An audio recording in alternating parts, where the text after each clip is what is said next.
बिस्मिल्लाहिर्रहमानिर्रहीम। अस्सलामुअलैकुम नाज़रीन, आपको पेट्रोल के हवाले से बड़ी खबर से आगाह करते हैं कि पेट्रोल की कीमत में बड़ी कमी का ऐलान किया गया।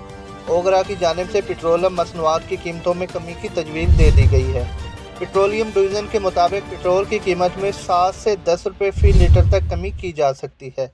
डीज़ल की कीमत में 8 रुपये फ़ी लीटर तक कमी की तजवीज़ भी दी गई है।